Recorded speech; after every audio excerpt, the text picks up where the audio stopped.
2 പതിറ്റാണ്ടോളം ഗാസയെ നിയന്ത്രിച്ചിരുന്ന ഭരണസമിതി പിരിച്ചുവിട്ടിരിക്കുകയാണ് ഹമാസ്. ഭരണത്തിന്റെ ചുമതലയിലുണ്ടായിരുന്ന എമർജൻസി കമ്മിറ്റിയുടെ തലവൻ മുഹമ്മദ് അൽഫറ രാജിവെച്ചു. US ആവിഷ്കരിച്ച സമാധാന കരാർ പ്രകാരം ഗാസയുടെ ഭരണം പലസ്തീനിയൻ സാങ്കേതിക വിദഗ്ധർ അടങ്ങുന്ന NCAGക്ക്, അതായത് national committee for the administration of ഗാസയ്ക്ക് കൈമാറും. രാഷ്ട്രീയ പാർട്ടികളിൽ പെടാത്ത 15 പേരെയാണ് USന്റെ മേൽനോട്ടത്തിൽ സമിതിയിൽ നിയമിച്ചിട്ടുള്ളത്. പലസ്തീനിയൻ അതോറിറ്റിയിലെ മുൻ മന്ത്രി അലീസാത്താണ് സമിതിയുടെ തലവൻ. യുദ്ധത്തിൽ തകർന്ന ഗാസയിലെ പുനർനിർമ്മാണ പ്രവർത്തനങ്ങൾ വേഗത്തിലാക്കാനും സിവിലിയൻ സേവനങ്ങൾ പുനഃസ്ഥാപിക്കുക എന്നിവയാണ് ഈ സമിതിയുടെ ലക്ഷ്യം. അതേസമയം ഹമാസിന്റെ ഭരണസമിതി പിരിച്ചുവിട്ടെങ്കിലും ഹമാസ് നിയമിച്ച മന്ത്രാലയങ്ങളുടെയും ഉദ്യോഗസ്ഥരുടെയും പ്രവർത്തനം തുടരും. ഗാസയിൽ ഇസ്രയേൽ നിയന്ത്രണത്തിലല്ലാത്ത പ്രദേശങ്ങളുടെ സുരക്ഷാ മേൽനോട്ടവും ഹമാസ് നിലനിർത്തും. അതിനാൽ ആഭ്യന്തര മന്ത്രാലയത്തിലെ ജീവനക്കാർ ജോലികളിൽ തുടരുമെന്ന് ഗാസ സർക്കാർ മാധ്യമ ഓഫീസ് അറിയിച്ചു. ഭരണപരമായ നേതൃത്വം സാങ്കേതിക വിദഗ്ധരുടെ കൈകളിലേക്ക് മാറുമ്പോഴും ജനങ്ങളുടെ ജീവനും സ്വത്തിനും സുരക്ഷ നൽകുന്നതിൽ ഭരണകൂടം അതീവ ജാഗ്രത പാലിക്കുമെന്ന് ഗാസ സർക്കാർ മാധ്യമ ഓഫീസ് ഡയറക്ടർ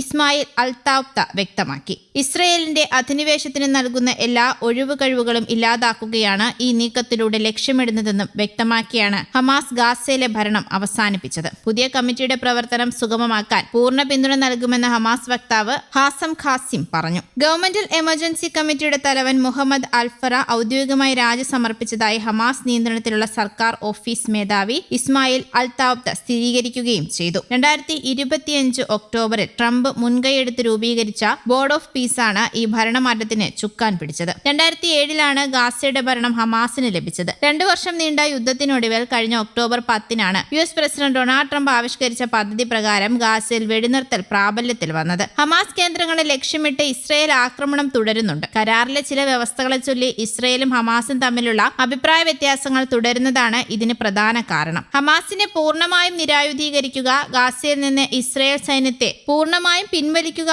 തുടങ്ങിയ വിഷയങ്ങളിൽ തർക്കം നിലനിൽക്കുന്നുണ്ട്. കൂടാതെ പുതിയ ഭരണസമിതിയായ NCAG അംഗങ്ങളെ മാസങ്ങളായി ഗാസയിലേക്ക് പ്രവേശിക്കുന്നതിൽ നിന്ന് ഇസ്രയേൽ തടയുന്നതായും റിപ്പോർട്ടുകളുണ്ട്. ഗാസയിലേക്കുള്ള അവശ്യ സഹായങ്ങൾ എത്തിക്കുന്നതിലും തർക്കങ്ങൾ തടസ്സമാകുന്നുണ്ട്. അതേസമയം ഗാസയിലെ തങ്ങളുടെ താൽക്കാലിക ഭരണസമിതി പിരിച്ചുവിട്ട ഹമാസ് നടപടിയെ ഐക്യരാഷ്ട്രസഭ സ്വാഗതം ചെയ്തു. വെടിനിർത്തൽ കരാർ നടപ്പാക്കുന്നതിനും UN രക്ഷാസമിതിയുടെ പ്രസക്തമായ പ്രമേയങ്ങളിലെ ലക്ഷ്യങ്ങൾ കൈവരിക്കുന്നതിനും സഹായിക്കുന്ന ഏത് നടപടിയെയും ഞങ്ങൾ സ്വാഗതം ചെയ്യുന്നുവെന്ന് ഹമാസിന്റെ തീരുമാനത്തിന് പിന്നാലെ UN സെക്രട്ടറി ജനറൽ വക്താവ് സെഫ്റ്റാൻ ഡുജാറിക് വ്യക്തമാക്കി. പലസ്തീൻ അതോറിറ്റിയുടെ കീഴിലുള്ള ഏകീകൃത പലസ്തീൻ ഭരണത്തിനായുള്ള ശ്രമങ്ങളെ UN തുടർന്നും പിന്തുണയ്ക്കുമെന്നും അദ്ദേഹം കൂട്ടിച്ചേർത്തു. ഇതോടെ US പ്രസിഡന്റ് ഡൊണാൾഡ് ട്രംപ് മുന്നോട്ട് വെച്ച യുദ്ധാനന്തര ഗാസ പുനർനിർമ്മാണ പദ്ധതി നടപ്പിലാക്കാൻ ഇസ്രയേലിനുമേൽ സമ്മർദ്ദമേറുമെന്നതാണ് ഇവിടെ പ്രധാനം. മാസങ്ങൾക്ക് മുമ്പ് പ്രഖ്യാപിക്കപ്പെട്ട വെടിനിർത്തൽ കരാറുകൾ വെറും പ്രഖ്യാപനങ്ങളായി തുടരുമ്പോൾ ഗാസയിലെ ജനജീവിതം നരകതുല്യമായി തുടരുകയാണ്. ദീർഘകാല സമാധാനത്തിനായി ശ്രമിക്കുന്നുണ്ടെന്ന് USഉം ഇറാനും അവകാശപ്പെടുമ്പോഴും ഗാസയിലെ ജനങ്ങൾ ജീവിക്കുന്നത് അവിശ്വസനീയമായ ദുരിതങ്ങളിലാണെന്ന് US ചാനലായ